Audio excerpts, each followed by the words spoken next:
Please help support the channel by visiting our Amazon store, affiliate link below. Hey, what's going on everyone? My name is Matt Jarbo, this is the Mundane Matt channel, and Richard Spencer's back in the news. And no, it's not to talk about that whole video of him and Milo Yiannopoulos doing Ziga Heil at a karaoke bar from a while back.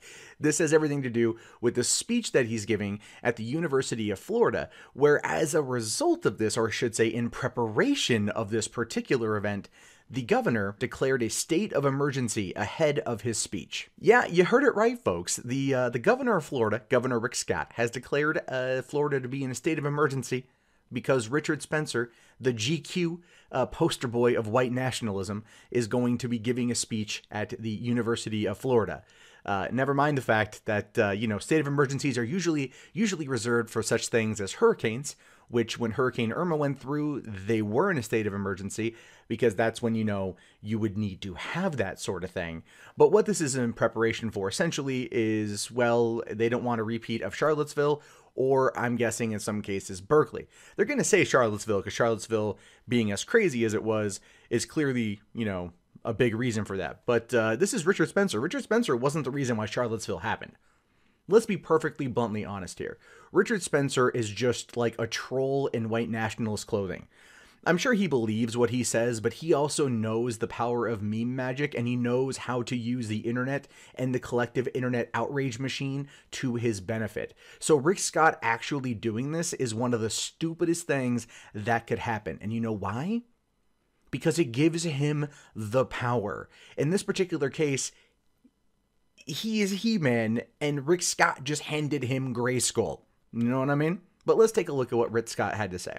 We live in a country where everyone has the right to voice their opinion. However, we have zero tolerance for violence, and public safety is always our #1 priority.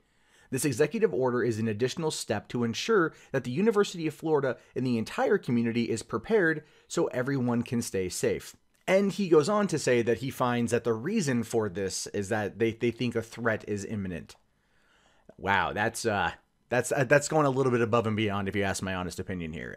Richard Spencer, again, douchebag, right? Total douchebag with really crappy ideas is not going to bring a threat. His brand of nationalism is not going to come with violence. His brand of nationalism is going to be won through popularity. His brand of nationalism is going to be emboldened by his inability to act, right? That's the whole point. When he got punched at the presidential inauguration thing for where, and that whole thing, everyone went out there, punch Nazi, punch Nazi, punch Nazi, except he's not a Nazi. He's a white nationalist. He wants a white ethno-state. I hate being in a position to have to defend him, because I disagree with everything this guy says, but he has the right to his opinion, he has the right to free speech, and that's pretty much what this entire thing boils down to. Governor Rick Scott is afraid of something that might happen because Spencer was involved with neo-Confederates, actual neo-Nazis, real racists. Okay, I'm sure I'm pretty sure he's racist, but the whole point I'm trying to say is, like, Charlottesville was a cluster of different groups and a lot of agitation on either side. That's one of the reasons why it ended the way that it ended. This is not going to be like that. In fact, he was going to speak at University of Florida in September, but it was originally denied because they were afraid of a repeat of Charlottesville. They didn't want it. It was so close to the event happening that they didn't actually want to have it happen there. But eventually they kind of had to give in because here's the thing. While no group is actually sponsoring Spencer to be there, no group is actually bringing him on campus. He's paying his group, the National Policy Institute, is paying the $10,000 fee in order to speak on the campus. So he's putting the cash up himself in order to make sure that he's able to speak there. And there's then going to be the additional cost of a security, which from what I was reading is somewhere in the neighborhood of about $500,000 is what they're anticipating the extra security cost will be. And that's going to be coming out of taxpayer dollars or the college funds or whatever. Richard Spencer won't have to pay it. He's already paid the money to be there. The campus is then going to have to supply the security. And it's just insane.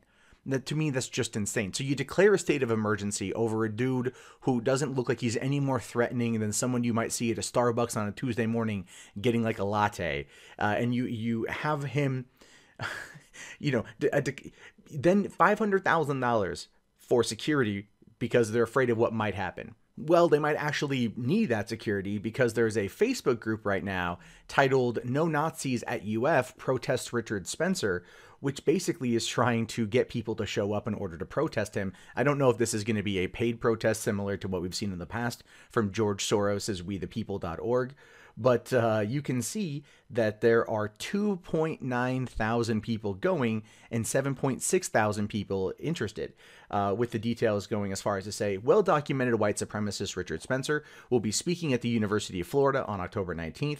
We will share informations and support any action taken to not allow this event to take place. However, so long as the event is still scheduled, we will be coordinating rides across the state to protest the event and not allow a repeat of the recent events from UVA to happen at the University of Florida.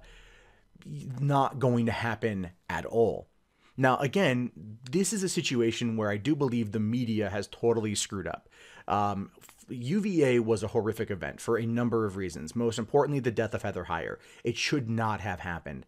And it would not have happened had the antagonists on both sides not engaged as they did. If the police would have done their job and restricted the protesters to the park and restricted the counter-protesters a little bit further back, which, to be fair, it wasn't so much the counter protesters as the protesters were leaving the park and going out there to antagonize. It's one of the reasons why they ended up having to move everything. But I still think this really does fall at the feet of the police, whose job, well, they really failed on. If I'm being perfectly honest, I still feel the police very much dropped the ball leading to the events that happened. And so with this situation going on, with this Facebook page, and then basically trying to bring people to the campus in order to counter-protest, you can see why this is going to be an issue. Richard Spencer is a person who, for all intents and purposes, should just not be looked at. Right? He has the right to his opinion. He has the right to his beliefs. This is America. He has free speech. And if you think what he says is hate speech, I hate to break it to you, free speech and hate speech are definitely protected under the, hate speech is considered free speech under the First Amendment, as ordered by the Supreme Court, as ruled on by the Supreme Court is what I should say. So that is something to consider. Again, you don't have to agree with it. You don't have to like it. You don't have to love it. You don't have to do anything other than allow it to exist. But that is a problem, especially looking at this particular Facebook group. And again, pointing out, I don't know whether or not this is going to be another one of those paid counter-protesters, but given the fact that after Charlottesville, the media lionized Antifa, I wouldn't be surprised if Antifa makes an appearance because now they feel emboldened to go to these events. Richard Spencer is the milquetoast of white nationalism, you know what I mean? Like, he's no one to be feared. He's just an asshole. That's the whole situation. But I will give it up, actually, to the president of the University of Florida that did issue a statement about how to battle this. And it's both good and also hypocritical in its own right. But let's just take a look at that. Now, President Kent Fuchs here says in a statement, I'm just going to read part of it. Second, I urge you to avoid the Spencer event. I ask that you not let Mr. Spencer's message of hate and racism go unchallenged. Speak up for your values and the values of our university. Make it clear that messages of hate on our campus are contrary to those values. Mr. Spencer's message is disproportionately hurtful to members of our Gator community who are targets of hate and violence simply because of their skin color, religion, culture, sexual orientation, or beliefs.